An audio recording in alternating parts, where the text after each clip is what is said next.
காற்று பலமாய் இருக்கிறதை கண்டு பயந்து அமிழ்ந்து போகையில், ஆண்டவரே, என்னை ரட்சியும் என்று கூப்பிட்டான். உடனே இயேசு கையை நீட்டி அவனை பிடித்து, அற்ப விசுவாசியே, ஏன் சந்தேகப்பட்டாய் என்றார். காற்று பலமாய் இருக்கிறதை கண்டு பயந்து அமிழ்ந்து போகையில். இயேசுவோடு கூட 12 சீஷர்கள் உண்டு.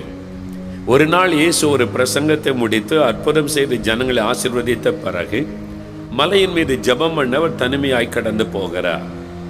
சீஷர்களை பார்த்து அக்கறைக்கு கடந்து போங்கள் என்று சொன்னார். கலிலேயா கடலில் படகிலில் அவர்கள் பிரயாணப்பட்டு போனார்கள். நடு கடலிலே காற்று எதிர்காற்றாய் இருந்தபடியினால் அவளால் படகை அதற்கு மேல் செலுத்த முடியவில்லை. காற்று பலமாய் வீசுகிறது, அலைகள் கொந்தளிக்கிறது, படகு அமிழ்ந்து விடுகிற சூழ்நிலை. பயந்து கலங்கி கொண்டிருக்கிறார்கள். இயேசு தன்னுடைய சீஷர்களை பார்க்கிறார். ஆபத்தில் அகப்பட்டு கொண்டார்கள். என் சீஷர்களுக்கு நான் உதவி செய்ய வேண்டுமே, ஆபத்தில் இருக்கிற அவளை பாதுகாக்க வேண்டுமே என்று இயேசு கடலின் மீது நடந்து அங்கே வருகிறார். இயேசு கடலின் மீது நடந்தது வித்தை காண்பிப்பதற்கு அல்ல, ஆபத்தில் இருந்த தன்னுடைய பிள்ளைகளுக்கு உதவி செய்வதற்காக அவர் கடலின் மீது நடந்து அங்கே வந்தார்.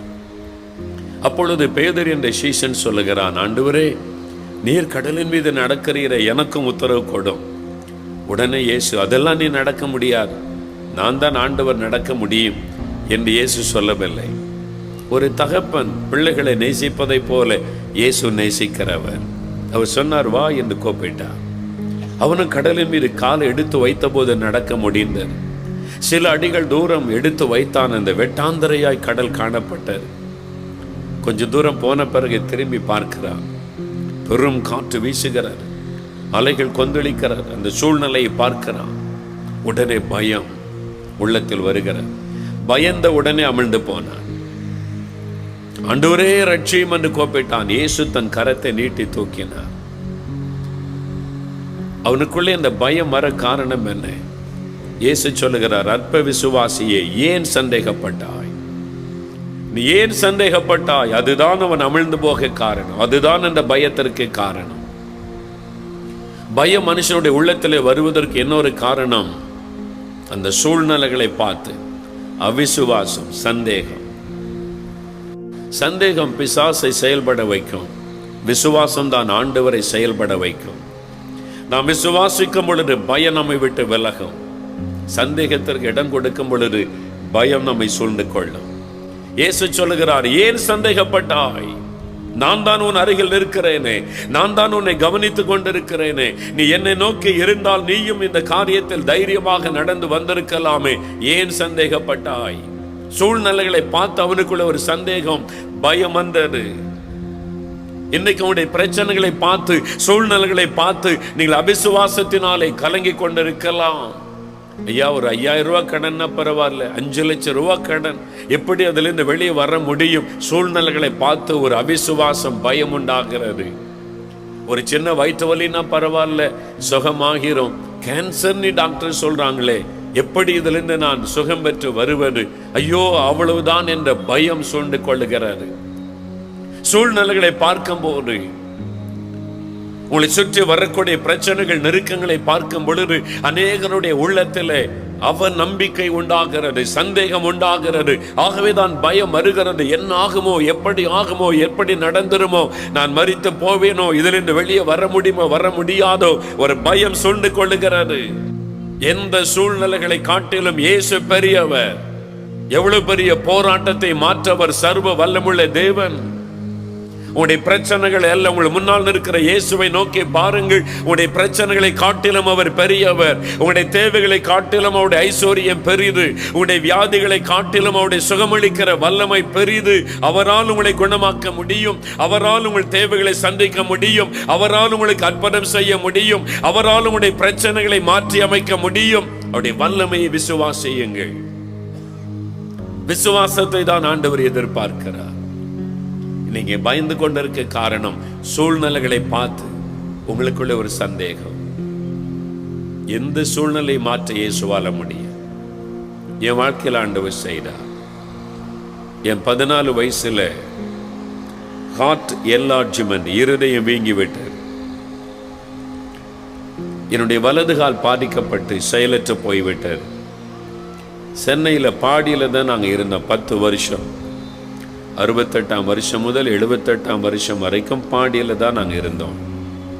என்னுடைய தகப்பனார் அங்கே வியாபாரம் செய்து கொண்டிருந்தபடியால் குடும்பமாக இங்கே இருந்தோம். வெள்ளிவாக்கம் சிங்காரம்பிள்ளை ஸ்கூலில் தான் நான் படித்து கொண்டிருந்தேன். அப்போ தான் என் சரீரம் பாதிக்கப்பட்டது. அப்போ கிறிஸ்தவங்கனாலே எனக்கு பிடிக்காது. அந்த சமயத்தில் யாராவது இயேசுவை பற்றி சொன்னால் அவ்வளவுதான் வந்துடும் கோபம். கேவலமாக பேசி அனுப்பிடுவேன். இயேசுனாலே எனக்கு பிடிக்காது. அவரை குறித்து யாராவது சொல்ல வந்து அவங்கள பரிகாசம் பண்ணி கேலி பண்ணி அனுப்பிடுவேன்.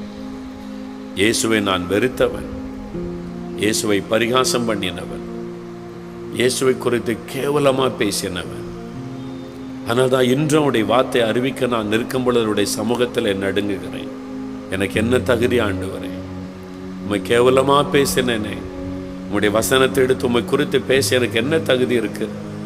உம்மை அவமானமாக நான் பேசினவன், கேவலமாக பேசினவன், மேடையில் சொல்லக்கூடாத அளவு இயேசுவை குறித்து கீழ்த்தரமாக பரிகாசமாக பேசின பாவி துரோகினா. இன்னைக்கு என்னதான் அவங்க முன்னால நிறுத்தி அவரை குறித்து அவர் பேச வைத்திருக்கிறார். அப்படி நான் இயேசுவை வெறுத்தவன். இந்த இளம் வாலிப வயதில் வியாதிப்பட்டு நான் படுக்கையில் ஆகிவிட்டேன். என் பெற்றோர் எத்தனையோ டாக்டரிடத்தில் கொண்டு போனார்கள். பல டாக்டர்கள், பல மாத்திரை மருந்துகள், ஆயிரக்கணக்கான பணத்தை செலவு பண்ணினான். சுகமுண்டாகவில்லை. வியாதி அதிகமாகி அதிகமாகி எலும்பும் தோலுமாகி மரணப்படுக்கை. இனி அவ்வளவுதான் என்கிற சூழ்நிலையில் அயனாவரத்தில் எங்களுடைய சொந்தக்காரங்க கடை வச்சிருந்தாங்க. அவங்க சொல்லி அனுப்பினாங்க, ஒரு டாக்டர் வெளிநாட்டில் படிச்சுட்டு வந்திருக்கிறார், ஸ்பெஷலிஸ்ட், அவர்கிட்ட கொண்டு வந்தா காமிக்கலான்னு சொல்லி எங்கள் அப்பா அம்மா என்னை தூக்கிட்டு போனாங்க. என் காலை ஊன்ற முடியாது, வலது கால் முற்றிலும் செயலற்று போய்விட்டார். ஒரு காலில் தான் நிற்க முடியும். படுக்கையிலேருந்து நான் எழும்புன்னா என்னை தூக்கி உட்கார வச்சா தான் முடியும். நான் திரும்ப படுக்கன்னா கூட என்னால் முடியாது. யாராவது உதவி செய்தால் தான் படுக்க முடியும். அந்த அயனாவரத்தில் இந்த டாக்டரிடத்தில் என் பெற்றோர் கொண்டு போனார்கள். அந்த டாக்டர் ரொம்ப அன்பாக அவரோடு சேர்ந்த பல டாக்டர்கள் என்னை பரிசோதித்தான். பல மணி நேரம் தலை முதல் கால் வர எல்லாம் பரிசோதித்து ஆலோசனை பண்ணிட்டு கடைசியில் வந்து சொன்னாங்க, என் பெற்றோரை கூப்பிட்டு, உங்களுடைய மகனுடைய இருதயம் முற்றிலும் டேமேஜ் ஆகிவிட்டு அவ்வளோதான், ஒன்று செய்ய முடியாது. இனிமேல் மருத்துவத்தால் உங்களுடைய மகனை குணமாக்க வழியே இல்லை, அவ்வளவுதான் என்று சொல்லிவிட்டார். கைவிடப்பட்ட நிலைமை. என்னை கொண்டு வந்து வீட்டில் வைத்திருந்தார்கள். பாடியில் மெயின் ரோட்டில் எங்களுடைய பாத்திர கடை பின்னாலே வீடு. அங்கே தான் அந்த அறையில் நான் இருந்தேன். என் குடும்பமே பயந்து கொண்டிருந்தது. எப்போ மரணம் வரும், எப்போ மரணம் சம்பவிக்கும், ஒரு வாலிபனுடைய மரணம் இந்த வீட்டில் நடக்க போகிறது என்று ஒரு பயம். அந்த வியாதியினால் உண்டான வேதனை. தெய்வத்தை எல்லாம் நோக்கி கூப்பிட்டார்கள். யார் என்ன சொன்னாலும் அதுக்கு பொருத்தனை பண்ணிடுவாங்க, எப்படியாவது மகன் பிழைக்கட்டும் என்று. ஒருவர் எனக்கு உதவி செய்யவில்லை. கைவிடப்பட்ட அந்த கடைசி சூழ்நிலை. அப்பதான் இயேசு என்னை தேடி வந்தார். நாங்கள் இயேசுவை தேடி போகலை. எங்கள் அப்பா அம்மா யாரையும் அழைத்து கொண்டு வரல ஜெபம் பண்ணுவதற்கு. என்னை எங்கேயும் இந்த கூட்டத்துக்கு கொண்டு போகலை. யாரும் எங்களுக்கு தெரியாது. ஆனால் லூகாஸ் டிவிஎஸ் கம்பெனியில் பிரேக்ஸ் இந்தியாவில் வேலை செய்கிற ஒரு சகோதரர், சாமுவேல் என்கிற பெயருடையவர், பாடியிலேருந்து போகிற வில்லிவாக்கம் போகிற வழியில் லூகாஸ் டிவிஎஸ் குரூப்ஸ் கம்பெனிஸ் இருக்க, அதில் பிரேக்ஸ் இந்தியாவில் வேலை செய்து கொண்டிருந்தார். என்னுடைய வியாபாரத்திலே பழகினவர். கடைக்கு ஜாமான் வாங்க வருவார். அதில் ரொம்ப பழக்கம். குடும்பமாய் பழகிட்டார். நான் வியாதிப்பட்டு மரணப்படுத்திருப்பதை கேள்விப்பட்டு விசாரித்து விட்டு போக வீட்டுக்கு வந்தார். சும்மா விசாரிச்சுட்டு போக, தெரிந்த குடும்பம் ஆயிற்று என்று என் தாயார் அவரை பார்த்து கண்ணீரோடு சொன்னார்கள், என் மகன் எல்லாரும் கைவிட்டுட்டாங்க, மருத்துவம் கைவிட்டு விட்டது, என்னுடைய நம்பிக்கையெல்லாம் போய்விட்டது. என் மகனுக்காக நீ ஜெபம் பண்ணுவியா, இயேசுவை நோக்கி நீ ஜெபம் பண்ணுவாயா என்று என் தாயார் கேட்டார்கள். அவங்க கிறிஸ்தவங்க இல்லை. ஆனால் இயேசுவை குறித்து அவங்க அறிந்திருந்த ஒரு காரியம், ஜெபித்தால் இயேசு அற்புதம் செய்வார். ஒரு சின்ன விசுவாசம். கடுகளவு விசுவாசத்தோட ஜெபித்தாலும் அற்புதங்கள் நடக்கும் என்று இயேசு சொல்லி இருக்கிறாரே. ஒரு சின்ன விசுவாசம். என் தாயார் சொன்னார்கள். உடனே அவர் சொன்னார், நான் ஜெபம் பண்ணுகிறேன். எங்கேயாவது கொண்டு வாங்கன்னு சொல்லலை, யாரையாவது அழைச்சிட்டு வரேன்னு சொல்லலை, நான் ஜெபம் பண்ணுகிறேன். என் படுக்கையின் அருகிலே முழங்கால் படியிட்டார். எல்லாரும் பயபக்தியா நிற்கிறாங்க. என் குடும்ப பெற்றோர், என் உடன் பிறந்தவங்க 3 பேர். நான் மாத்திரம் கண்ணை திறந்து அவரை பார்த்து கொண்டார். அப்போ கூட இயேசுவை நான் நம்பவில்லை, இயேசுவை நோக்கி கூப்பிடவும் இல்லை. அவர் என்ன ஜெபம் பண்ணுகிறார் என்று கவனித்துக் கொண்டிருந்தேன். அவர் தன் 2 கரங்களை உயர்த்தி பாரத்தோடு ஆண்டவரை நோக்கி ஜெபித்துக் கொண்டிருந்தார். அவர் ஜெபித்துக் கொண்டிருக்கும் பொழுது பரிசுத்த ஆவியினால் நிரப்பப்பட்ட ஒரு மனிதர். அப்ப அதெல்லாம் எனக்கு தெரியாது. ஆவியிலே நிரம்பி அவர் பாரத்தோடு ஜெபித்துக் கொண்டிருந்தார். ஜெபித்துக் கொண்டிருக்கும் பொழுது என் அறைக்குள் ஒரு தேவனுடைய வல்லமை இறங்குவதை என்னால் உணர முடிந்தது. ஏதோ ஒரு வல்லமை இறங்கி கொண்டிருக்கிறது. ஒரு பிரசன்னம் அந்த அறைக்குள் வருகிறது. யாரோ ஒருவர் அந்த அறைக்குள்ளே வருகிறார்கள், அதை நான் உணர முடிகிறது. என் கண்களால் பார்க்க முடியவில்லை, ஆனால் என் சரீரத்தில் அதை உணர முடிகிறது. ஏதோ நடக்கிறது. அந்த வல்லமை தொட ஆரம்பித்த உடனே தெய்வீக பயம் எனக்குள்ளே உண்டாயிற்று. என் கண்களில் கண்ணீர் வடி ஆரம்பித்தது. அவர் சொன்னார், இயேசுவே தொடும் என்றவர் ஜெபம் பண்ணினார். அவர் என்னை தொடவில்லை, என் மேல கை வைக்கவில்லை.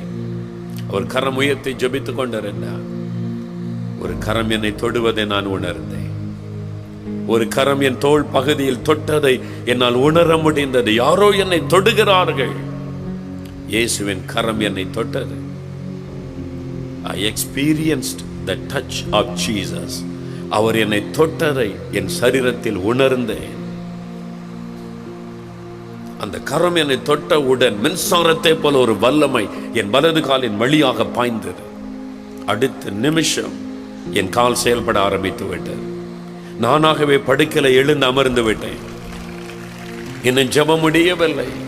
ஜெபம் முடிவதற்குள்ளாகவே இயேசுவின் வல்லமை தொட்டவுடன் நான் எழுந்து படுக்கையில் அமர்ந்தேன். எனக்கு ஒரு ஆச்சரியம், என்ன நடக்கிறது எனக்கு? அவர் ஜெபம் பண்ணி முடித்தார். நான் கையை ஊன்றி எழும்பி மெதுவாக காலை எடுத்து வைத்து நடக்க ஆரம்பித்தேன். என் வலது காலுக்கும் இடது காலுக்கும் சின்ன வித்தியாசம் கூட இல்லாதபடி இயேசு என்னை குணமாக்கி இருந்தார்.